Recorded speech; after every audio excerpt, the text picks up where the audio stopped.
Welcome, everybody. It's time once again for the next chapter with Charlie Hedges, as he explores turning the page on his life and yours.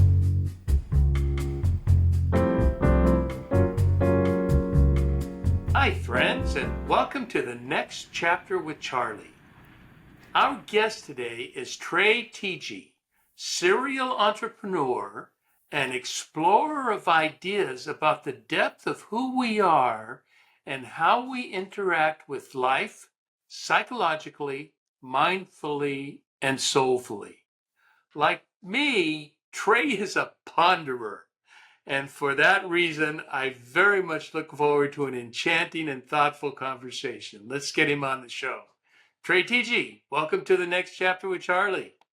Thank you so much for having me, Charlie. I am glowing off of our pre-call yesterday, and from that momentum, I look forward to keeping that pace up today. That was a fun call. I must admit that was kind of a unique call, even for me. And I've done a handful of these, and I like the call. It was engaging for me as well. So I look forward to a very engaging chat.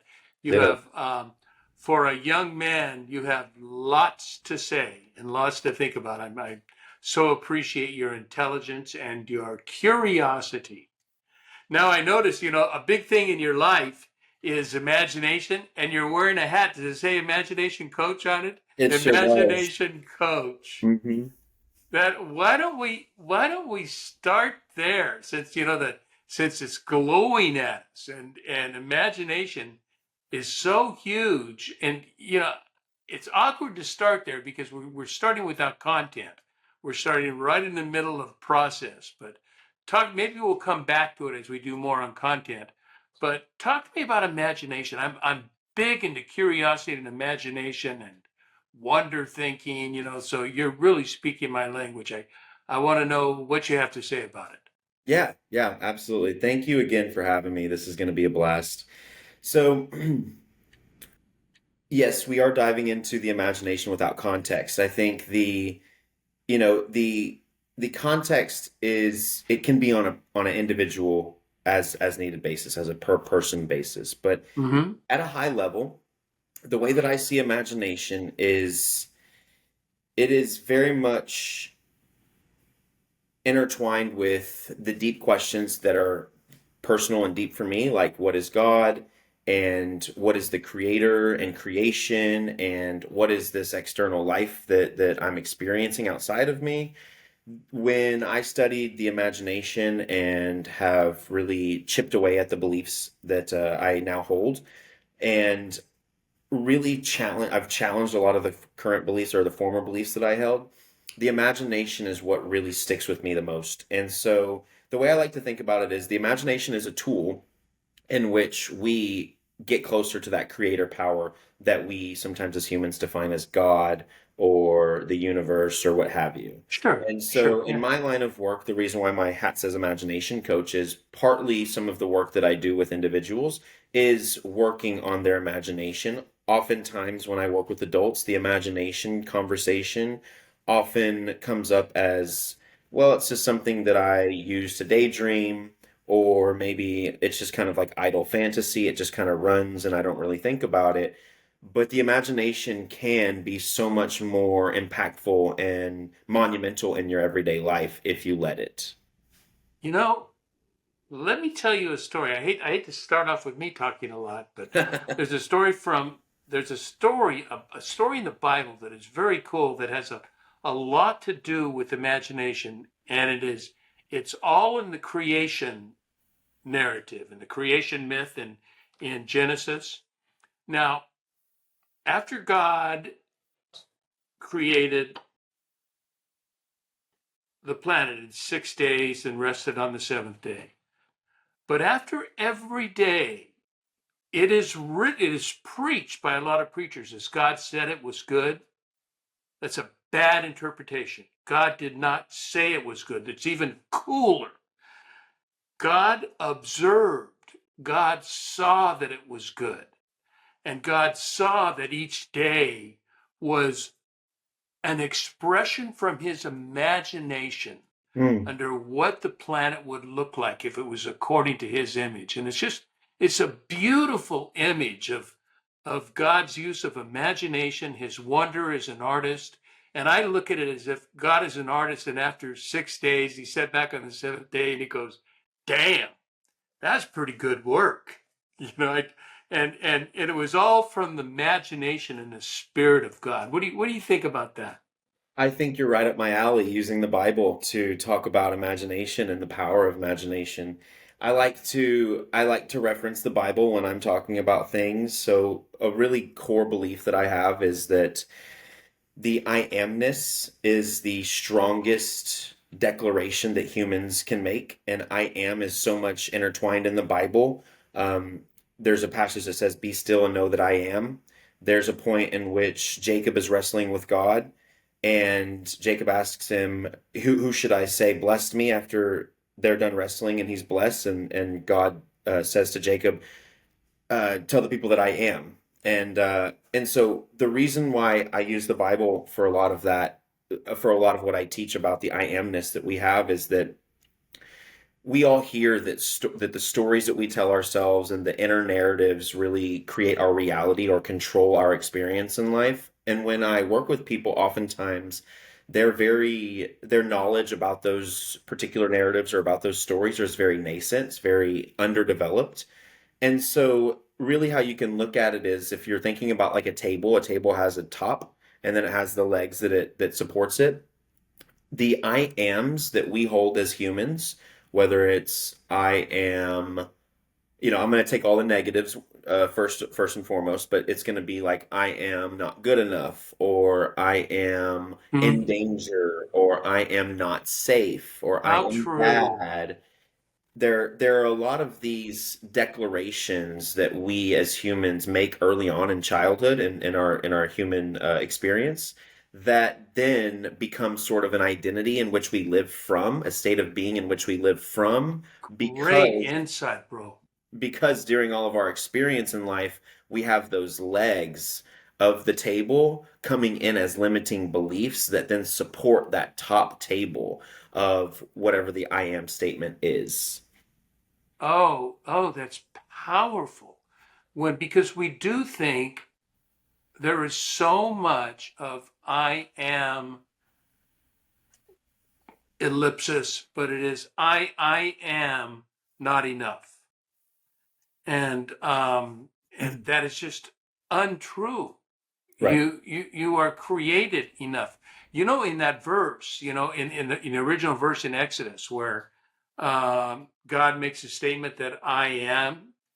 Do you know how that's translated? How that can be translated two ways from the Hebrew. You know, Fortunately, I get to go to seminary just to study Greek and Hebrew. Wow. And that was fun to learn the text and, bits of the text in the original language. And that it is written more accurately is I will be who I will Mm. be. Mm. So they work together. They're hand in hand. I don't think one is taking precedence over the other. I think there is an I amness, but there is also is an I will be-ness to God. Watch me work. Watch me. And that's kind of like, isn't it? What if we had that idea is I will be. Watch me. I will be because I am enough. I am essential. I am in the image of Mm. God. And what do you think about those thoughts? So if you part of my belief is that your circumstances are an accumulation of what your thoughts are internally, what your beliefs are, and what you assume to be true either about you or about your place in the world. There's something called the law of assumption. I'm not sure if you're familiar with it, but I'm not. Inform me. so the law of assumption is essentially act as if. And so you assume the state of being, like, for example, I have a 2-year old daughter. As you know, we talked a little bit about it yesterday. And I have an 8-year old daughter. And they love playing with each other. They absolutely love it. But a few months ago, I had to correct my oldest when she was playing with my youngest because there was this thing that they were playing where my youngest was the doctor. or my oldest was the doctor. But in order to have the doctor, you needed the sick patient. And so my girls would run around my house saying, I'm sick, I'm sick, I'm sick. And with someone like me that understands the power of language and words and also the identification of I am, which is I'm, right? In that situation, in that context, I asked my 8-year-old daughter, hey, can y'all play something that has you pretending to be I'm strong or I'm successful or I am Mm-hmm. something else other than sick. Because to your point, when the translation is I will be, I think it makes perfect sense why the translation is I will be, because when you declare something internally like I am sick, you are like God did on the seventh day. God rested and said, it is done. He essentially claimed it is done because the whole Mm-hmm. creation Mm-hmm. was done. Mm-hmm. As you declare I am sick, for this example, internally in your consciousness, you are also declaring that it is done. If you're living from the state of sickness, then you are assuming the state of being from sickness. So then your circumstances will show you and reflect back to you that you are indeed sick. And I like to ask a lot of people the question of, do you believe that you can think yourself into sickness? So for you, Charlie, do you believe that? Do you believe it's possible to think yourself into sickness? Oh, absolutely. Okay, I would agree. And 95% of the people I ask that question to, they answer yes as well. And so the opposite, if I ask the opposite sometimes, if you believe that you can think yourself into sickness, do you believe that you can think yourself into health, into perfect health? And some people have a little more trouble with accepting that, but if you accept one is true, the other is going to be Yeah. true as well. And so it Yeah. really just helps people tease out what they really believe in at the core level rather than what they're telling you what they believe in at the programming level. How helpful. How helpful. What is the people group that you are serving? Who do you find calling you for such incredible information as you're giving? Well, I mean, realistically, it's people that are stuck, that are suffering from their own demise, their own self-destruction. It's people that feel lost after disruption, whether it's a divorce, whether it's a loss of a parent, a loss of a child. People. It's funny. It's not funny. It's part of the human experience when we get disrupted in life. I live by this motto that you either disrupt life or you get disrupted, but either way, you're getting disrupted. And so the way that I've lived my life is just looking constantly for ways to disrupt my patterns, my way of thinking, my everyday experiences, because I've found that those disruptions often lead to new experiences and new thought patterns. And for whatever reason, those new experiences and new thought patterns lead to more solutions in my life. They lead to more free feelings and they lead to betterment. And so that's kind of what I've focused on. And to answer your question, yeah, I mean, typically it doesn't have to be only men or only women. It's a mixture of the two. And it's generally people that know, that have a really deep sense of knowing that there's something that they're missing, that there's just something that's not clicking with them as far as their experience is concerned in life. And I'm here to help them put that together, put form to that. That is so helpful and that's so informative because we live in a culture, an individual culture of judgment that Hmm. others, we are placed under the judgment of others and we can let that judgment impact us. Hmm. But that is not just because somebody says something, feels something, or attributes something to us does not make it true. It is a choice, and we get a choice. And you seem to be a big advocate of choice, and I love that idea. And what you're expressing right now is the idea of how we get to choose. Are we going to be I am not enough, Hmm. or I am maybe not? You don't say I am I am enough to the state that I can fulfill my potential. Hmm. There's always growth opportunities. And I think that's something you mentioned in one of your places as you talk about growth and potential opportunities. Yeah, Charlie, it's great that you brought that up. The age-old debate of free will versus Determinism. destiny. When that question's asked to me, I used to kind of debate it and fall into the mind process that we all do, whether it's free will or whether it's destiny. I've come at it from both angles. My answer now, as of a few months ago, has really changed, and it has everything to do with how you just framed what I said previously. And free will to me, often free will, as I thought about it previously, free will meant like the ability to act, or it might have been to move and to have mobility in the world, right? That's what free will is, to be able to choose what I'm doing and who I'm with and where I'm at. But actually, free will to me now is exactly how you just put form to it. It's exactly what you just defined. Free will to me has nothing to do with your mobility in the world or choosing. Free will has everything to do with choosing inside of yourself the state of consciousness, the state of being that you want to live from, that aligns with your deepest desires or aligns with the life that you want to live. And because you're only forever here now, you don't exist in the past and you don't exist in the future, because you're only ever here now, as long as you practice that mindfulness and are in the present moment, then you always have a choice to choose what state of being to live from. And that to me is free will, because ultimately, when you choose what state to live from, you create your reality.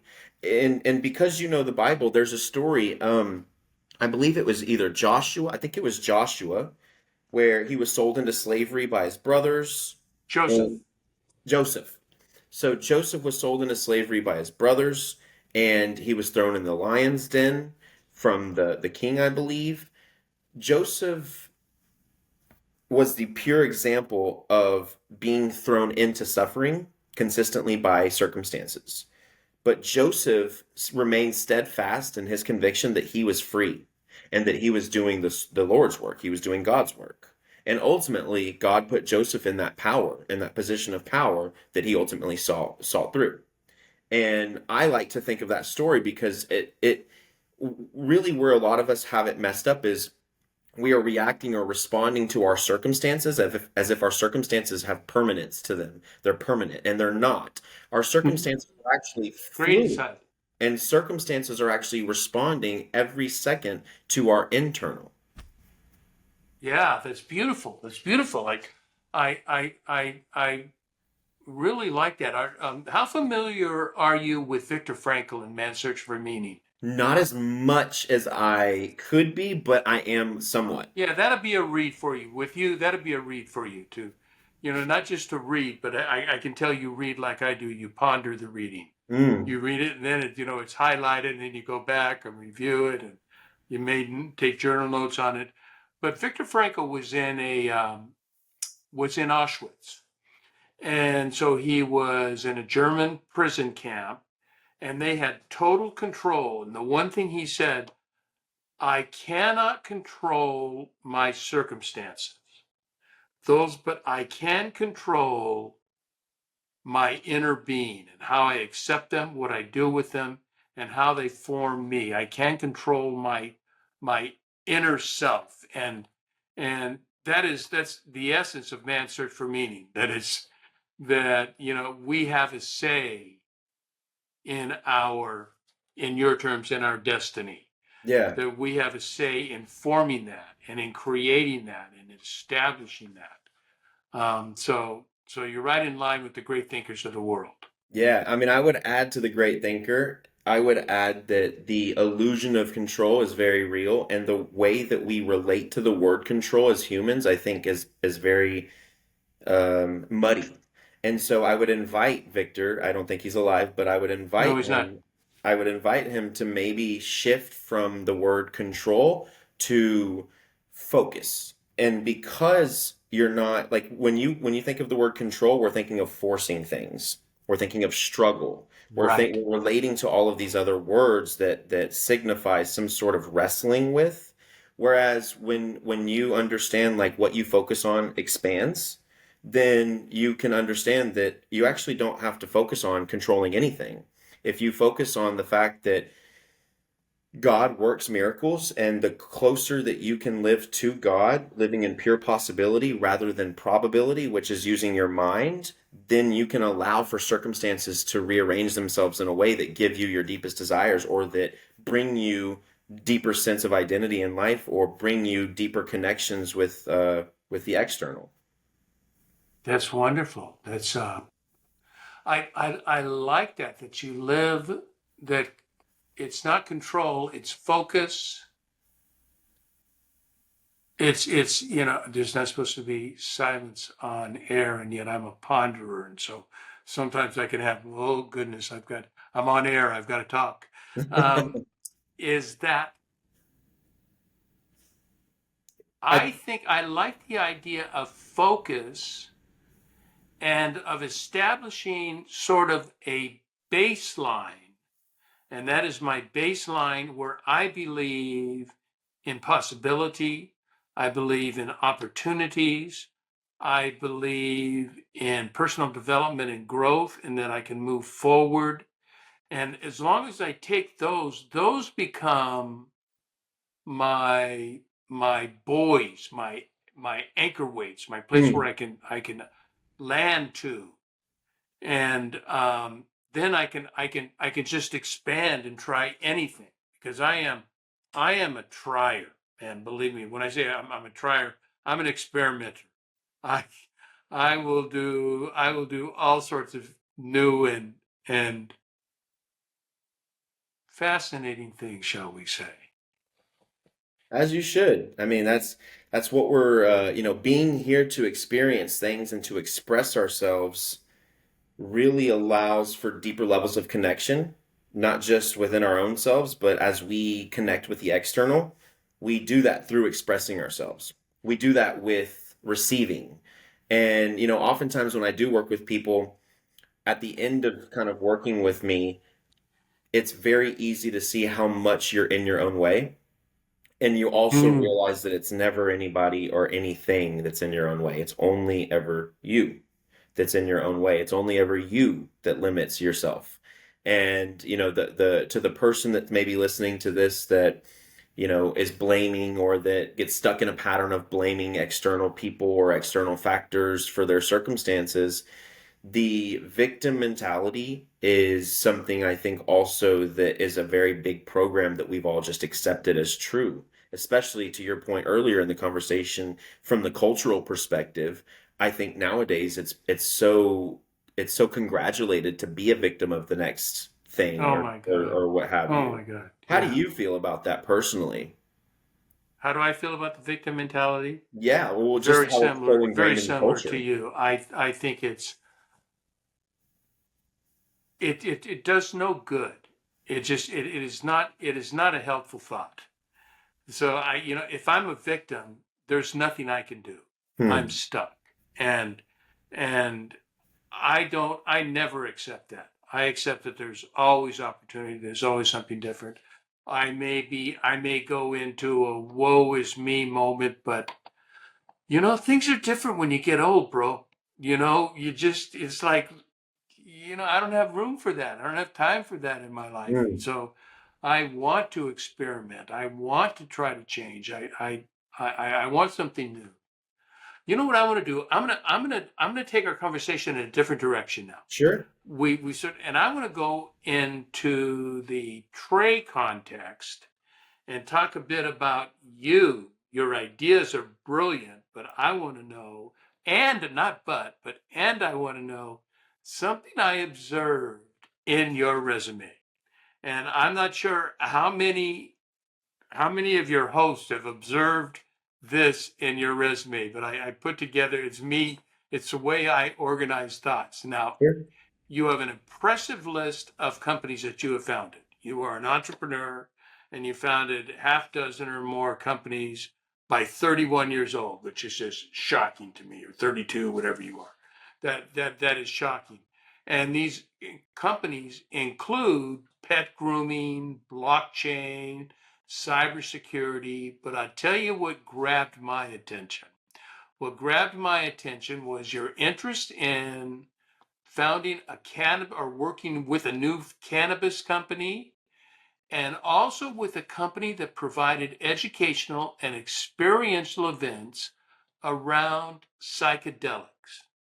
So what this tells me, what this indicates to me is these two companies, these two endeavors indicate that you seem to have interest in alternative forms of thinking and perceiving, Mm. out of the box thinking and perceiving. Did I catch that? Was that snuck into your resume somehow? You caught it, and it definitely highlights my curiosity of altered states of consciousness Mm-hmm. and alternative healing modalities and holistic health, and realizing, I think those endeavors were a big unfolding process for me to really realize that we're all made perfectly. We all have what's inside of us already that we are going to need in this journey of life. And yeah, so ask away. I love talking about that point in my life because, as we talked a little bit prior, experiential medicine and experiential events is really something that is really close to my heart. What led you there? Um, a personal story of healing with cannabis, and the fact that um,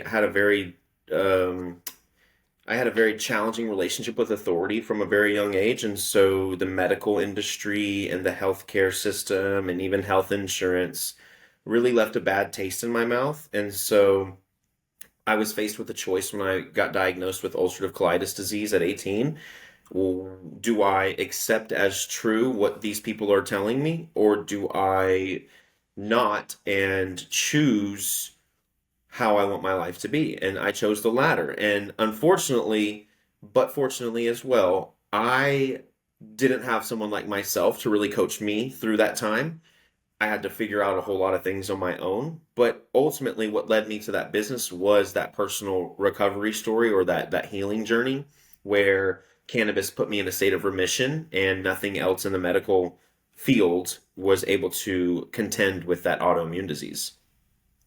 That is,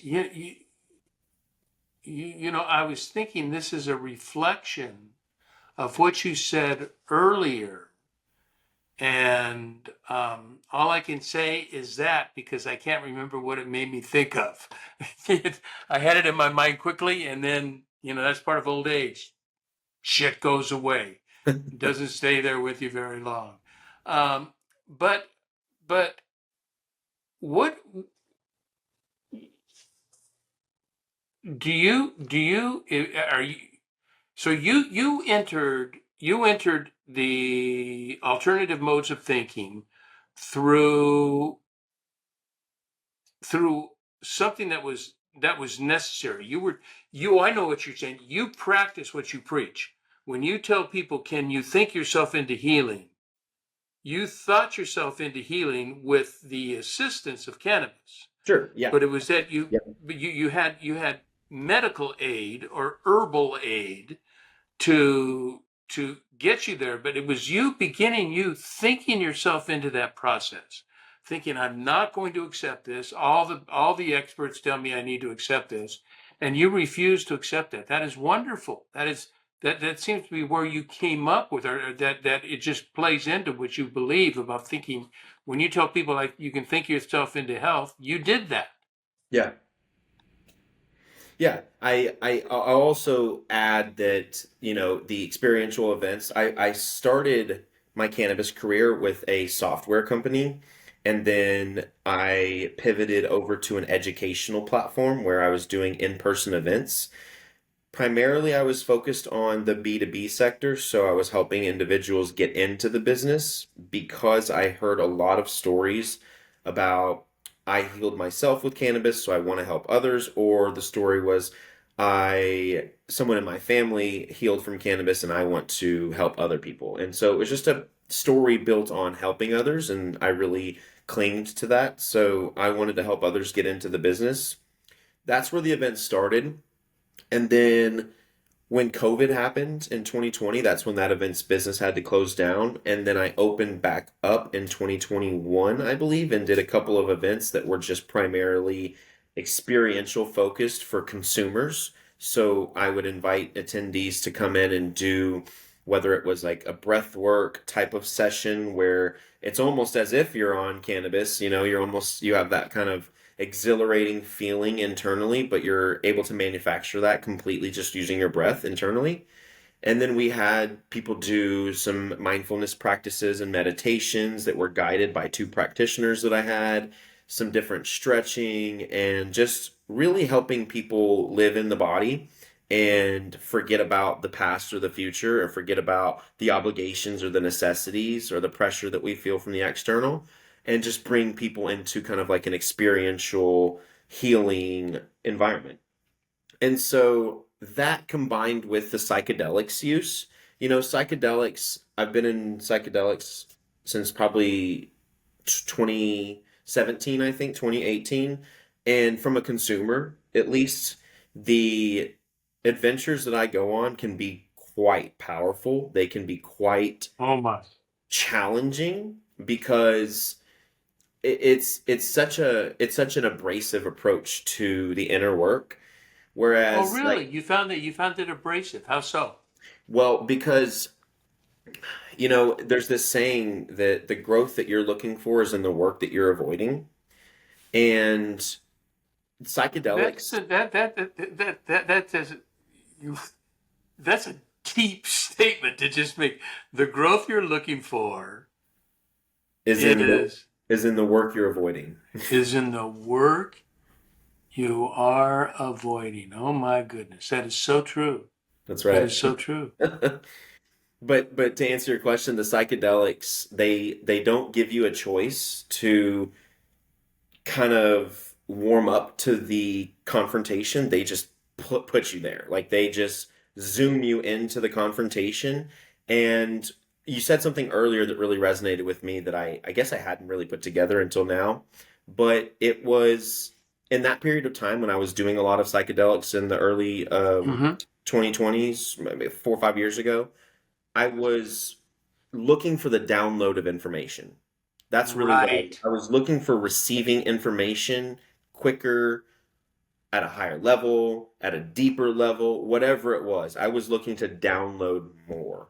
And so psychedelics for me are a relationship with that which accelerates me in my internal growth.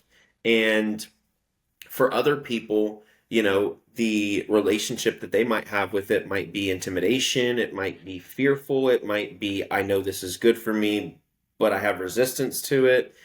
Psychedelics will teach you a lot about the resistance that you have inside of you. And well, how I've seen resistance in my own professional practice is resistance typically is at the root of all suffering, whether it's you're suffering from, a disease, you're resisting the disease for being in your body, whether you're suffering a loss, you are resisting the fact that that person's no longer in your life. Resistance truly is at the root of all suffering. And psychedelics teach you that resistance just goes out the you have no ability to resist when you're under psychedelics. So Right. you start to change your relationship with resistance when you're under the influence of psychedelics. It seems to me with psychedelics, there is information to be gleaned from psychedelics because they certainly take you in a whole different direction. But psychedelics, to me, are more experiential than anything. And the learning is something my cognitive mind must supply. But it is taking me deep into an experience in in ways that you would never anticipate. Hmm. You would never think it takes you into that experience, but you would never come that from or arrive at that from I know the people that really do. I've studied ayahuasca a lot, and I work with shaman, and I understand what they do, and it is they always do their sessions, and they want their people that are in a session to have an intent. What Hmm. is your intent? What are you working on? What are you doing?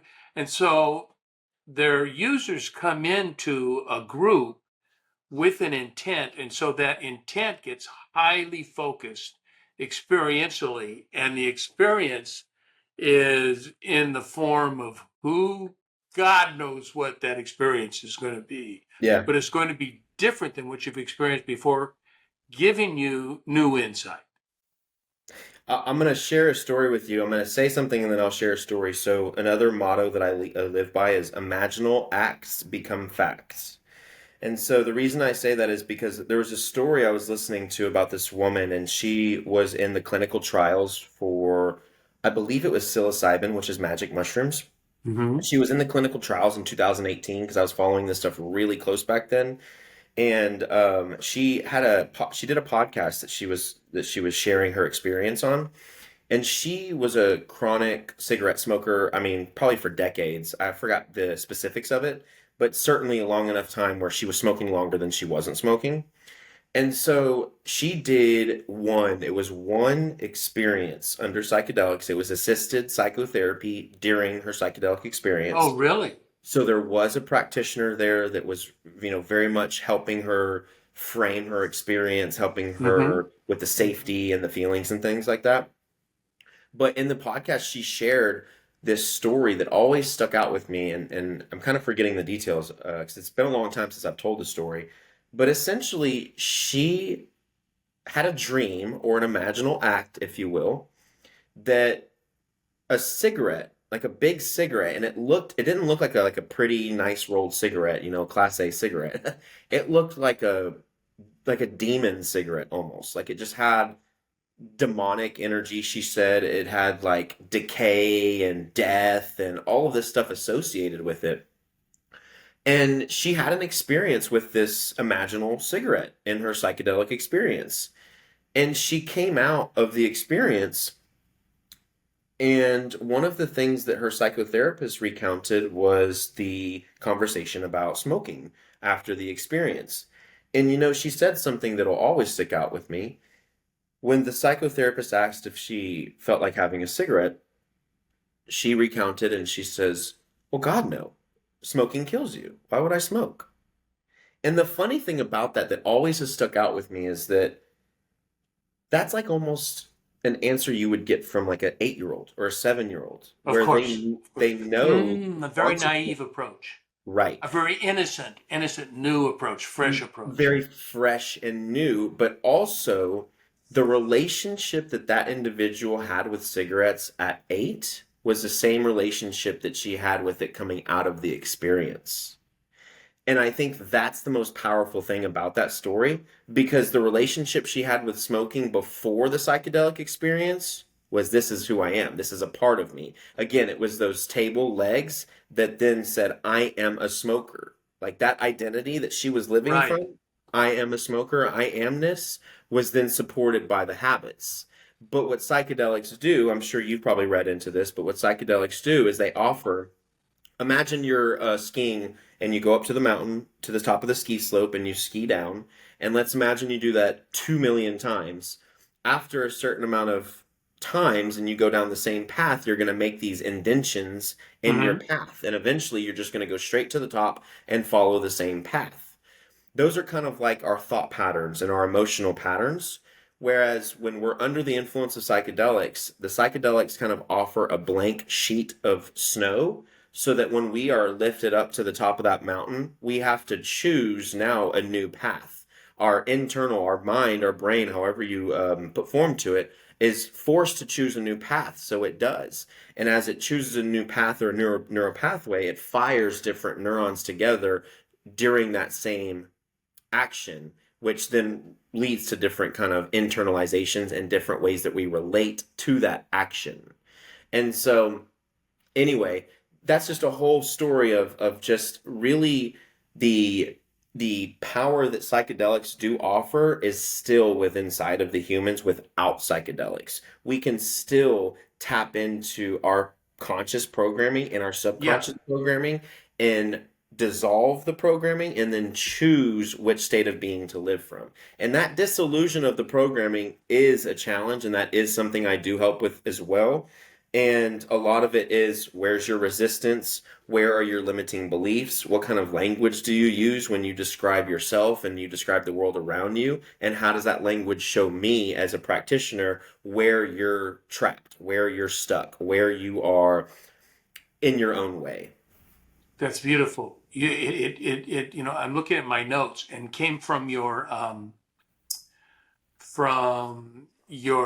guide, on the thing that the information sheet about you, and it said one of the things that you focus on in your life's work is you talk about disrupting legacy systems. Oh And yeah. it seems to me that that's very tied to what you're saying right here. It is a legacy system that needs to be disrupted. And if it's the disruption is not bad. I mean, I'm a big believer in disruption, Okay. and that disruption is helpful. Is that creation comes from the beginning. Annihilation is the beginning of creation, and and and you talk about that. Talk to me about your disrupting legacy systems, because I think that has Yeah. a lot to do with the Thank you for smoking giving me that time. illustration you just So, used. yeah. So, two things that I have on my agenda to disrupt. One of them is the healthcare system and the medical system here in America specifically. And how I'm going to do that is I'm going to build a blockchain based ecosystem that invites holistic practitioners, both them and individuals seeking alternative healing modalities together in an incentivized format where we reward businesses that have highly vetted and voted for products and services. So it's very much in the ecosystem that is supporting or voting for these products being, the cleanest, the healthiest, etc. We're kind of doing a more of like a for the people, by the people approach. Mm-hmm. Blockchain allows for decentralization, and I'm a big believer of decentralization. And then the other part about what I'm going to disrupt is the education system. I have been homeschooling my daughter for the last 3 years, and her mom and I have been homeschooling her this year. And I've built my own curriculum since 2020. So for the last 4 years, 5 years almost, I've been building my curriculum, and I've realized how many people appreciate what I'm teaching my child, what I'm teaching my daughter. And along the way, I've also seen a lot of other new schools pop up. So some of these schools teach what I teach in the form of stories. Some of the schools teach what I call, or what they call, the 2 hour learning method. And the 2 hour learning method obviously is integrated into AI, and artificial intelligence is basically helping the children on what to learn, and the humans are teaching the children really how to learn. That's kind of the model I like and appreciate more. And then in Yeah. my Now, who school, teaches the what? the AI teaches kind of what to learn, and the humans teach how to learn. So, like critical Okay. thinking and observational skills and human interaction skills, things like that. And then a big part of my private school is going to be centered around memory. I think a lot of my age group of adults have been taught that repetition is the father of learning. And although it can be, I certainly think that memory is more of the father of learning. Uh, the example that, if you are in a real life situation or circumstance and you need to remember something, to recall that information, to use that information in real time to solve a problem, that is in and of itself memory. And so, whatever you're learning, you will need to remember it in order to recall it in the future. And so, the reason we don't hyper focus on cultivating our children's memory is beyond me. And so that's in a nutshell what my private school is going to be focused on. That's And wonderful. That's wonderful, man. thank you. And one of the other projects that is going to be built into the healthcare health insurance disruption model, this is one that's probably going to be launched before the end of the year. It is a lot of building on my end, and I've been in blockchain since 2017 as an investor and a builder since 2022. I had a cybersecurity company in the blockchain space in 2022, and I'm very familiar with decentralization, consensus protocols, consensus mechanisms, incentivization models, things like that that really get this Web3 world going. Hmm. What I want to build, and what I'm building right now, is I'm building an ecosystem that rewards people like myself to bring people together in the real world to teach them and to basically iron sharpening iron in a sense, to have like a collective getting together in person that teaches these freedom modalities and teaches these more holistic approaches to life and vitality and growth and personal development. And by incentivizing people like myself to bring people together in the form of events, I think we can create a network effect and pass this sort of knowledge and wisdom down at a much quicker pace. But also, there is an issue that I see where there's so many creatives out there, content creators out there that have a lot of great things to say. They have a lot of meaningful and transformative things and tools to teach. But we as a society now live in such a content heavy domain that context is really what's needed. Context that will take whatever information is floating in the ether and actually apply it to where we are in life to move us or move the needle forward. That's kind of what I see being a necessity in the marketplace going forward.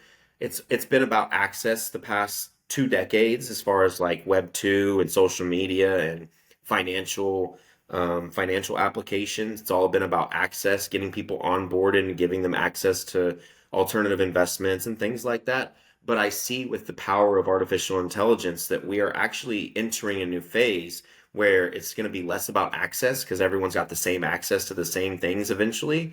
And it'll be more about how can this particular experience be molded into my growth trajectory, and that's context. And so the thing that I'm building with the bringing people together in the form of events is going to be more contextual with the technology that I'm implicating in the ecosystem as well. That you know, you've mentioned it a couple times, and it was going to be my follow-up question. So just I was right in line with the way you were thinking if there was going to be a follow-up question, and that is your interest in AI and its implications on humanity and purpose. Tell me about your relationship with AI, how you use AI. You know, we're reading so much today about the positives and negatives of AI, and the press loves the negatives because that's what sells. You know, if it Yeah. bleeds, it leads. And and I've been using AI for maybe 3 years, something like that, 3, 4 years. I use this, you know, I don't use Chat GPT or anything. I use this off the wall thing by LinkedIn founder Reid Hoffman, and it's called AIPI. It's a personal assistant. It's free, and we can chat. And I find nothing but beneficial. I find I can go there. Not only do I get information, but I get great conversation. It's like having a very, very bright friend that has access to all the knowledge in the world. It's just I love AI. So I don't know where you stand on that, and if I just flew right in the face of where you are on that, I don't know. No, yeah. I think it's an important question, not just how I relate to it, but how its implication in the world is anticipated to be, I suppose. I do talk about this on other platforms where we have the way I look at AI is the mind, the human mind perfected. And if we look at AI as pure probability, whereas AI can analyze, it can anticipate, it can gather, it can predict, it can do all of these things way better than any human can do. All based on data, though. So it is all limited on to data. That it's going to 100%. be consistent with the data. 100%. So that as the data is important, the data is going to get better and more accurate, if you will. But the point is that the AI is the mind perfected, where it's pure probability. The difference that AI and humans, that in my professional opinion and my personal opinion, the difference is going to be can can AI with the vibrations and its programming, can AI exist in pure possibility the same way that humans can? And so I would, let me just back up. When On my journey of personal growth and development, one of the things that I've been taught to is to look for the universal perspective. So in meditation, it teaches you basically that you're not your thoughts and that you're not your feelings. You're the observer of those thoughts and feelings. And so, as the observer, then what are you if you're not your thoughts and feelings experiencing? And so, that's kind of the universal perspective. Never heard that universal perspective, but that is a fascinating. That's a I'm glad you like it. fascinating question.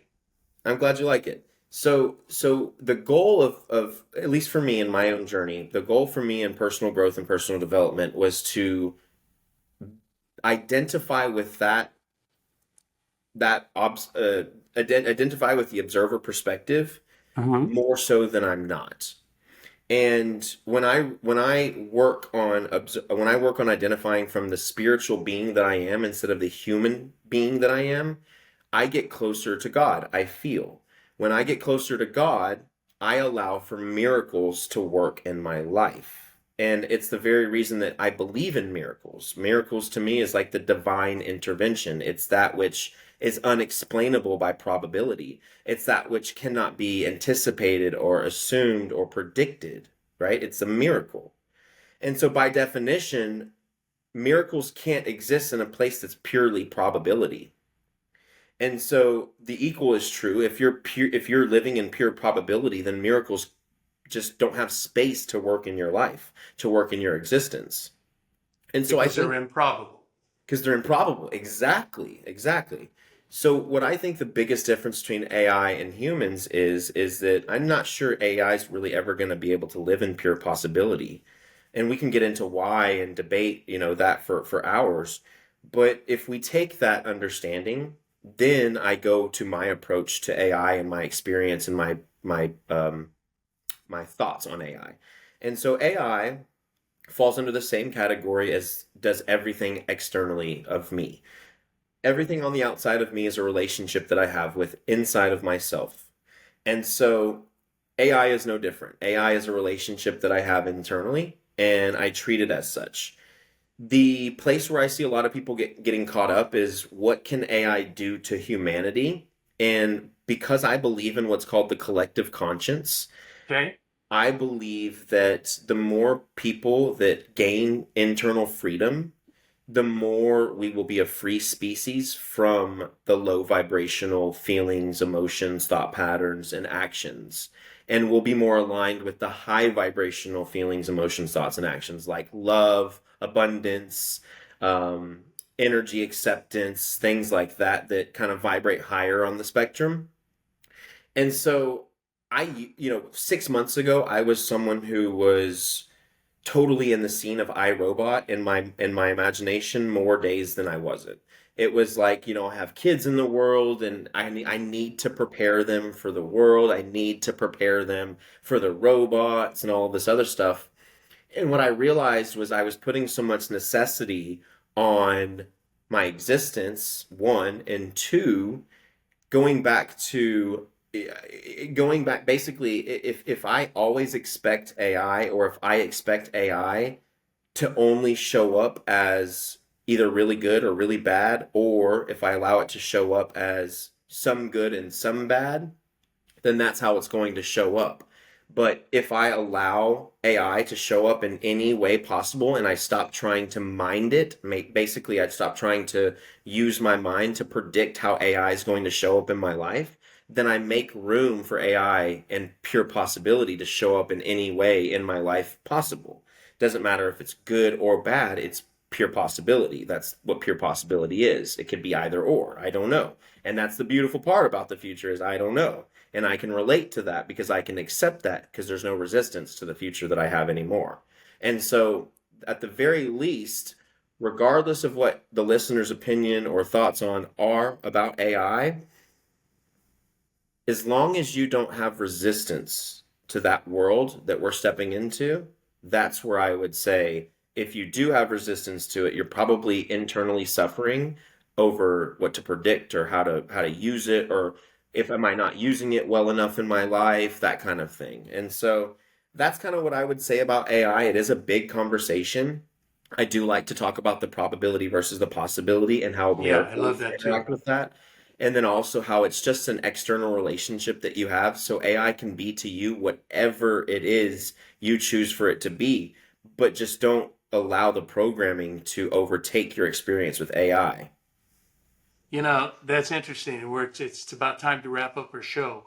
But, what's interesting is your view on AI betrays your worldview on life. Mm-hmm. That the way you approach AI is the way you approach AI, with curiosity, with imagination, with possibility, with choice, with we do get to we have the privilege and the honor and the right to determine who we are Yeah. and to determine our future. Yeah. Trey Tiji, it is so great chatting with you. This has been a blast. This hour has just flown by. Mm-hmm. Thanks, It sure brother. has. Thank you for being on the show with me. I really appreciate it. Charlie, it was a pleasure. I love talking about this stuff, and I appreciate the type of attentive host and thoughtful host that you are. Thank you. Thank you. And I want to thank everybody for tuning in to the next chapter with Charlie. And until next, this is Charlie Hedges signing off. Bye for now.